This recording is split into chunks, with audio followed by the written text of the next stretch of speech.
ജ്യോതിഷ പന്തിയിലേക്ക് എല്ലാ പ്രേക്ഷകർക്കും സ്വാഗതം. ഇന്ന് വിചിന്തനം ചെയ്യുന്നത് 2025 ജൂൺ മാസ ഫലമാണ്. അത് മിഥുനം രാശിക്കാരായിരിക്കുന്ന മകയിരത്തിന്റെ 3-4 പാദങ്ങളും തിരുവാതിരയും പുണർത്തിന്റെ ആദ്യത്തെ 1-2-3 പാദങ്ങളും അടങ്ങുന്ന നക്ഷത്രക്കാരുടെ ഫലമാണ് പറയുന്നത്. ഈ നക്ഷത്രക്കാരെ സംബന്ധിക്കുന്നിടത്തോളം ഏറ്റവും പ്രധാനമായ കാര്യം ജൂൺ മാസത്തിൽ ദൈവാധീനവും ഭാഗ്യവുമുള്ള ഒരു മാസമാണ്. അതായത് വളരെയധികം ദുഃഖത്തിലും ദുരിതത്തിലും ഒക്കെ ആയിരുന്ന ഒരു നക്ഷത്രക്കാരാണ്. പ്രത്യേകിച്ച് വ്യാഴം 12-ാം ഭാവത്തിൽ സ്ഥിതി ചെയ്യുന്ന ഒരു കാലമാണ് കഴിഞ്ഞുപോയത്. ഇപ്പോൾ വ്യാഴത്തിന്റെ അനുഗ്രഹം വന്നിരിക്കുന്നു. അത് ജന്മരാശിയിലേക്ക് വ്യാഴം വരികയും ചെയ്യും. രാശിയുടെ അധിപനായിരിക്കുന്ന ബുധന്റെ സ്ഥിതി കൊണ്ടും ഒക്കെ വളരെ നല്ല ഒരു ഫലമാണ് ഈ ജൂൺ മാസത്തിൽ വന്നു ചേരുക. പ്രധാനമായിട്ട് 5-ാം ഭാവാധിപനായിരിക്കുന്ന ശുക്രൻ 11-ാം ഭാവത്തിലേക്ക് മാറിയിരിക്കും. കണ്ടകശനിയൊക്കെ ഉള്ള സമയമാണ്. വളരെയധികം ശ്രദ്ധയും ജാഗ്രതയും ഓരോ കാര്യങ്ങളും ചെയ്യുമ്പോൾ ആവശ്യമാണ്. പ്രത്യേകിച്ച് അലസത പാടില്ല. ശനി എന്ന് പറയുമ്പോൾ അത് അലസതയെ ആണല്ലോ സൂചിപ്പിക്കുന്നത്. അലസത വന്നു പെട്ടാൽ പല കാര്യങ്ങൾക്കും നമുക്ക് നഷ്ടങ്ങൾ വന്നു ചേരുക സ്വാഭാവികമാണ്. പൊതുവെ ആരോഗ്യം തൃപ്തികരമായിരിക്കും. എങ്കിലും കഫസംബന്ധമായോ വാദസംബന്ധമായോ, പ്രത്യേകിച്ച് പ്രായമായവർക്കൊക്കെ വാദസംബന്ധമായോ ഒക്കെ അസുഖങ്ങൾ ഉണ്ടാകാതെ വളരെ ശ്രദ്ധിക്കണം. ഭക്ഷണ കാര്യങ്ങളിൽ പഴകിയ ഭക്ഷണങ്ങൾ കഴിക്കുകയും തണുപ്പുള്ള ഭക്ഷണങ്ങളൊക്കെ കഴിവതും ഒഴിവാക്കേണ്ടത് വളരെ അത്യാവശ്യമാണ്. എല്ലാവർക്കും അറിയാവുന്ന കുറെ കാര്യങ്ങളാണ്. എങ്കിലും പ്രത്യേകം പറയുമ്പോഴാണല്ലോ ശ്രദ്ധിക്കുന്നത്. ധൈര്യവും വീര്യവും ഒക്കെ കുറഞ്ഞിരിക്കുന്ന ഒരു മാസമാണ്. അധിക സാഹസികത പാടില്ല. ദമ്പതികളായിട്ടുള്ളവർക്കും പൊതുവെ ഐശ്വര്യസമ്പൂർണമായ കാലം.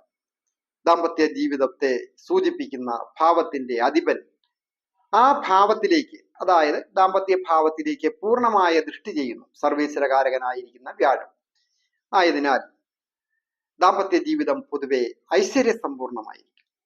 ഉല്ലാസയാത്ര പോകുന്നതിനോ പുണ്യസ്ഥലങ്ങൾ സന്ദർശിക്കുന്നതിനുമൊക്കെ അവസരങ്ങൾ വന്നു ചേരും. ഏജ് ഓവറായിട്ട് നിൽക്കുന്ന യുവതി യുവാക്കൾക്കായാലും ഒരു വിവാഹം വന്ന് വാക്കാകുന്നതിനും സന്തോഷകരമായിട്ട് ഒരു വിവാഹ ജീവിതത്തിലേക്ക് കടക്കുന്നതിനൊക്കെ ഏറ്റവും ദൈവാധീനമുള്ള ഒരു സമയമാണ്. മറ്റൊരു പ്രധാന കാര്യം, വിദ്യാർത്ഥികളായിരിക്കുന്നവർക്ക് വിദ്യാ വിജയങ്ങൾ വന്നു ചേരും. ടെസ്റ്റുകളൊക്കെ എഴുതുന്നവർക്ക്, അതായത് വിദ്യാഭാവമായ പ്രതിഭാസ്ഥാനം 5-ാം ഭാവത്തിലേക്ക് പൂർണ്ണമായ വ്യാഴ ദൃഷ്ടിയുമുണ്ട്. അത് തൊഴിൽ സ്ഥാനാധിപൻ കൂടിയായതിനാൽ തൊഴിൽ അന്വേഷിച്ച് ടെസ്റ്റുകളൊക്കെ എഴുതുന്നവർക്ക് അത് പാസ്സാകുന്നതിനും, ഇന്റർവ്യൂവിൽ പാസ്സാകുന്നതിനും, പുതിയ ജോലിയിൽ പ്രവേശിക്കുന്നതിനുമൊക്കെ യോഗമുണ്ട്.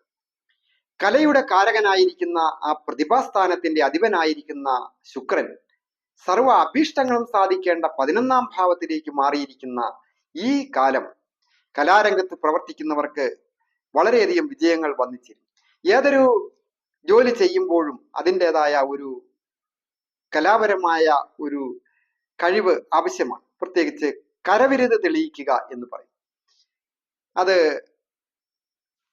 ആർക്കിടെക്ട് വർക്കേഴ്സ് മാത്രം ചെയ്യുന്നവരല്ല, അല്ലെങ്കിൽ നിർമ്മാണ തൊഴിലാളികൾ മാത്രമല്ല, മറ്റ് ഏതൊരു കാര്യങ്ങളായാലും കമ്പ്യൂട്ടറിൽ ഡിസൈൻ ചെയ്യുന്ന പുതിയ മിഷനറികളുടെ ഭാഗങ്ങളായാലും, കെട്ടിടങ്ങൾ നിർമ്മിക്കുന്ന ഡിസൈനിങ് ആയാലും, വലിയ പാലങ്ങളോ മറ്റ് വാഹനങ്ങളും ഒക്കെ ഇന്റീരിയൽ ഡിസൈനിങ്, എക്സ്റ്റീരിയൽ ഡിസൈനിങ്, അങ്ങനെ ഡിസൈൻ ചെയ്യുന്ന കമ്പ്യൂട്ടർ ജോലികൾ ചെയ്യുന്ന IT മേഖല ജോലി ചെയ്യുന്നവർക്കും, പ്ലാസ്റ്റിക് സർജറി, അത് മെഡിക്കൽ വിഭാഗത്തിന്റെ ഒരു കലാപരമായ കാര്യമാണ്. ഞാനിങ്ങനെ ഓരോന്നും പറഞ്ഞാൽ എല്ലാം തിരികെയും എല്ലാം ഓരോന്നെടുത്ത് പറയുന്നുമില്ല.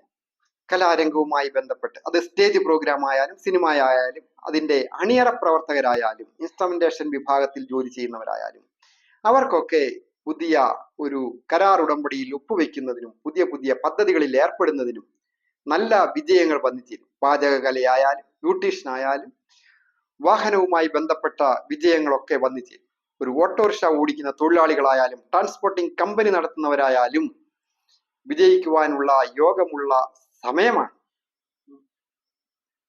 വാഹനം വന്നു ചേരുന്നതിനോ ഗൃഹം പുതുക്കി പണിയുന്നതിനോ ഒക്കെ യോഗമുണ്ട്. തൊഴിൽപരമായിട്ട് അഭിവൃദ്ധികൾ വന്നു ചേരും.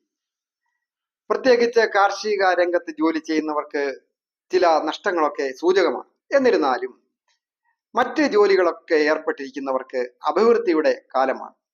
മെഡിക്കൽ രംഗമായാലും മറ്റ് കച്ചവടങ്ങളൊക്കെ ചെയ്യുക, സ്വന്തം നിലയ്ക്ക് വ്യാപാരങ്ങളും വിപണനങ്ങളും ഒക്കെ ചെയ്യുന്നവർക്കും അഭിവൃദ്ധിയുടെ ഒരു കാലമാണ്. ഏറ്റവും പ്രധാനമായിട്ട് മഹാവിഷ്ണു ക്ഷേത്ര ദർശനം നടത്തി പ്രാർത്ഥിക്കുന്നതും വിഷ്ണു സഹസ്രനാമം ജപിക്കുന്നതുമൊക്കെ ശ്രേയസ്കരമാണ്. എല്ലാ നന്മകളും വന്നു ചേരും. ഞാൻ ഹരികുമാർ, ദേവി ജ്യോതിഷാലയം, കാവുംപടി, മണർകാട്, കോട്ടയം.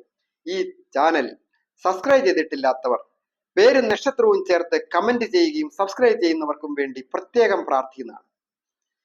കൂടാതെ ജ്യോതിഷ കാര്യങ്ങൾക്ക് നേരിട്ട് വരികയോ ഫോൺ വിളിച്ച് ചോദിക്കുന്നതിനും ഒക്കെ അവസരമുണ്ടായിരിക്കണം. എല്ലാവർക്കും നന്മ വരുവാനായിട്ട് പ്രാർത്ഥിക്കുന്നു.